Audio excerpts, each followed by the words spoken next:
अस्सलाम वालेकुम, welcome to Jamshed computer academy. Dear student, आज का हमारे पास जो टॉपिक है वो मेमोरी से रिलेटेड है और कंप्यूटर मेमोरी के बारे में यह हमारा सेकंड लेक्चर है।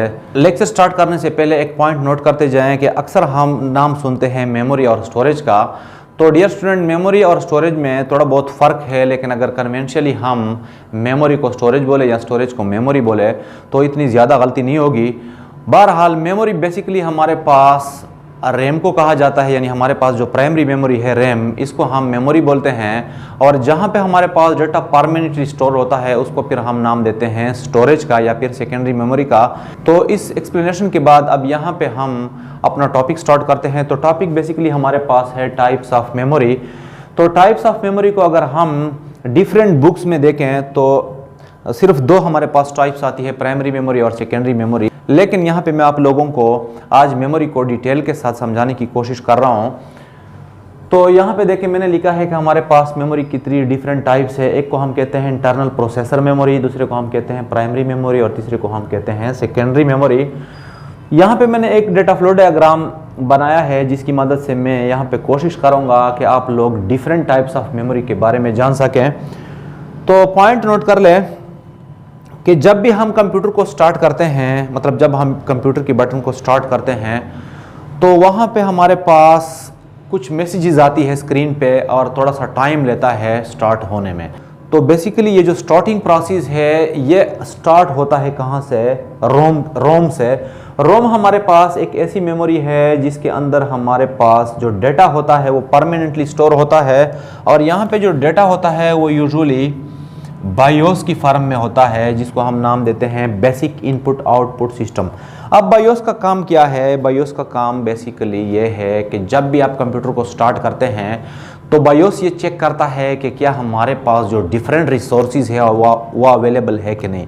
आप लोगों ने नोट किया होगा कि जब भी हम कंप्यूटर को स्टार्ट करते हैं तो हमारे पास माउस जो होता है वो, अगर हमारे पास लेज़र माउस हो तो वो ब्लिंकिंग करता है। इसके साथ साथ अगर हमारे पास कीबोर्ड में कोई लाइट लगा होता है तो वो लाइट भी ब्लिंकिंग करना शुरू करता है। तो इसका मकसद क्या होता है? ये बेसिकली बायोस को रिस्पॉन्स देता है या बायोस को सिग्नल भेजता है कि yes I am available. Means BIOS हर एक से पूछता है, हर एक को चेक करता है कि क्या हार्ड डिस्क अवेलेबल है, क्या रैम अवेलेबल है, क्या कीबोर्ड अवेलेबल है। तो इसी वजह से जब हम कंप्यूटर को स्टार्ट करते हैं तो लेज़र माउस भी ब्लिंकिंग करता है, साथ साथ कीबोर्ड भी ब्लिंकिंग करता है और साथ साथ डिफरेंट डिवाइसेस रिस्पॉन्स देते हैं बायोस को। तो मीन्स बायोस का काम क्या है कि फर्स्ट ऑफ ऑल हार्डवेयर को चेक करता है। हो सकता है आप लोगों ने चेक किया होगा कि जब भी हमारे पास कहीं पे एरर होता है हार्डवेयर में, सपोज कर ले आपके कीबोर्ड में कोई 1-2 बटन प्रेस है, आप इस तरह आप प्रैक्टिकली इसको कर सकते हैं कि कंप्यूटर स्टार्ट करने से पहले आप कीबोर्ड के ऊपर कोई भारी सा चीज़ रखते हैं, जिस तरह हमारे पास बुक वगैरह होते हैं, तो ताकि कीबोर्ड में 1-2 बटन प्रेस हो जाएं। तो जब आप कंप्यूटर को स्टार्ट करते हैं तो बायोस तो फर्स्ट ऑफ ऑल चेक करता है कि कौन प्रेजेंट है कौन प्रेजेंट नहीं है। तो अगर हमारे पास कीबोर्ड में 1-2 बटन प्रेस हो तो बायोस को फिर रिस्पॉन्स मिलता है, बायोस को सिग्नल मिलता है कि कीबोर्ड अवेलेबल तो है लेकिन उसमें थोड़ा सा फॉल्ट है। तो जब इस तरह की सिचुएशन होती है तो बायोस यूजर को मैसेज देता है कि कीबोर्ड एरर या फिर रैम एरर, या फिर इस तरह भी कभी कभार होता है कि आपको मैसेज देता है कि विंडोज नॉट अवेलेबल। तो ये बेसिकली किसका काम है? रोम में बायोस का काम है, जो कि हमारे पास यहाँ पे परमानेंटली स्टोर होता है। तो बायोस के काम के बाद, मतलब जब हमारे पास सारे डिवाइसेस अवेलेबल हो तो रोम क्या करता है? रोम फिर रैम को सिग्नल भेजता है कि अब आपकी बारी है, आप विंडो को लोड कर लें। तो नोट कर ले कि हमारे पास जो विंडो होती है ये बेसिकली हार्ड डिस्क में सेव होती है, वहाँ पे इंस्टॉल होती है। तो वहाँ से फिर ये डाउनलोड होना शुरू हो जाती है, कहाँ पे? रैम में।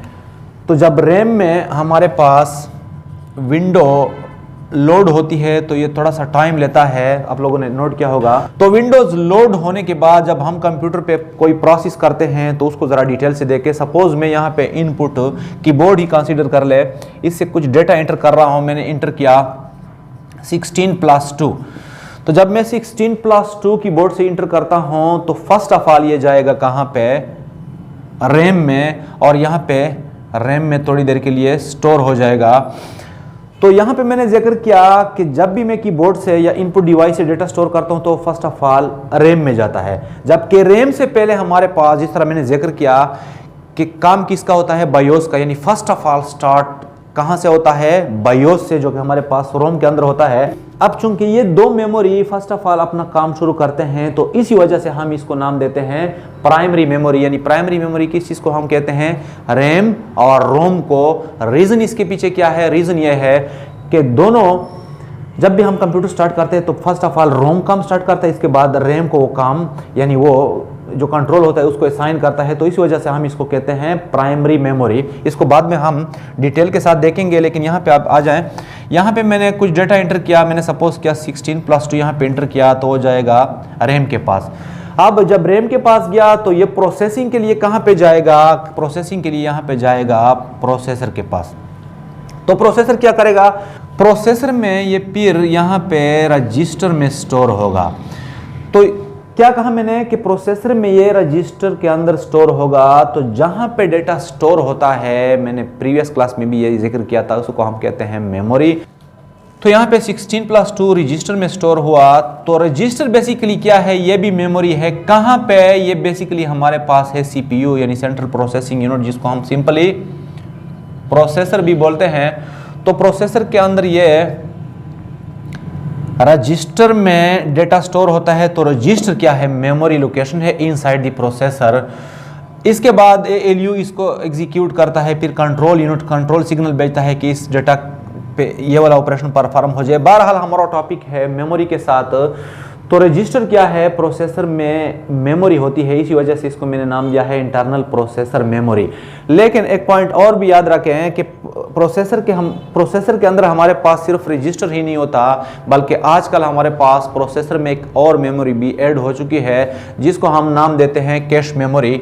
तो कैश मेमोरी क्या है, कैश मेमोरी प्रोसेसर के साथ या तो अलग चिप के ऊपर बनी होती है या प्रोसेसर के अंदर होती है।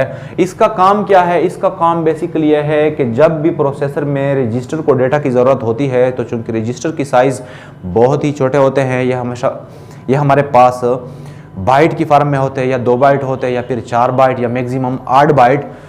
तो बाकी जो डेटा होता है वो यहाँ पे कैश मेमोरी में स्टोर होता है। तो कैश मेमोरी में स्टोर करने का मकसद ये होता है कि चूंकि हमारे पास जब डेटा जाता है वो रैम से प्रोसेसर की तरफ जाता है, लेकिन रैम और प्रोसेसर थोड़े फासले पर है, तो इस वजह से जब रैम से प्रोसेसर की तरफ डेटा जाता है तो ये टाइम लेता है। इस वजह से जो डेटा करंटली एग्जीक्यूट हो रहा है वो तो रजिस्टर में है, इसके बाद जिस डेटा या इंस्ट्रक्शन की नेक्स्ट एग्जीक्यूशन की बारी है, मतलब नेक्स्ट स्टेप में वो एग्जीक्यूट होंगे, वो फिर रैम से फौरन आते हैं यहाँ पे कैश मेमोरी में।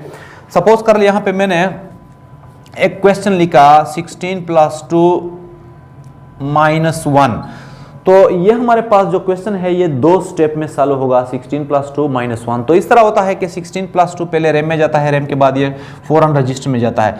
अब जब इसकी एग्जीक्यूशन होती है तो जो नेक्स्ट इंस्ट्रक्शन है -1, वो रैम से ऑटोमेटिकली कहाँ पे जाता है, कैश मेमोरी में।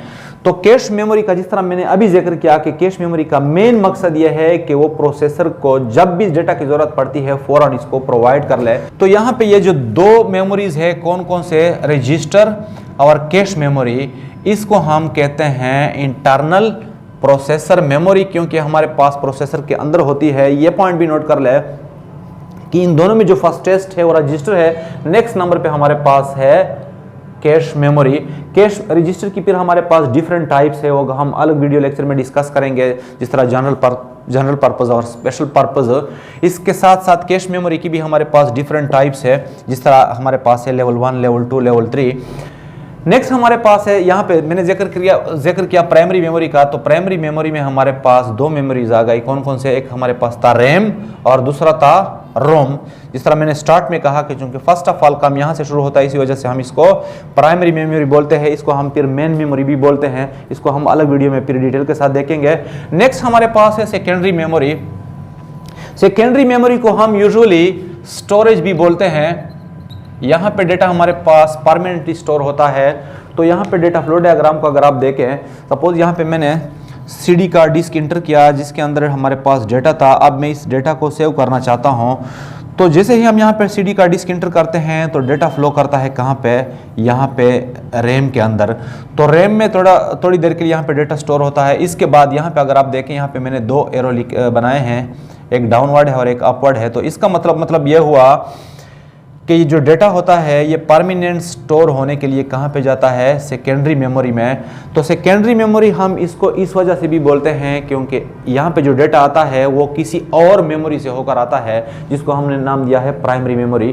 तो इसको हम कहते हैं सेकेंडरी मेमोरी। सेकेंडरी मेमोरी की फिर हमारे पास डिफरेंट टाइप्स है, इसको हम अलग वीडियो लेक्चर में डिस्कस करेंगे। तो डियर स्टूडेंट, ये था हमारे पास आज का टॉपिक के कंप्यूटर में बेसिकली टोटल कितने टाइप्स की मेमोरी है। अब इन अलग अलग टाइप्स के बारे में मैंने डिटेल के साथ वीडियो लेक्चर रिकॉर्ड किया है, आप मेरे चैनल पर देख सकते हैं। लेकिन फ़िलहाल आज के लिए इतना ही। अल्लाह हाफ़िज़।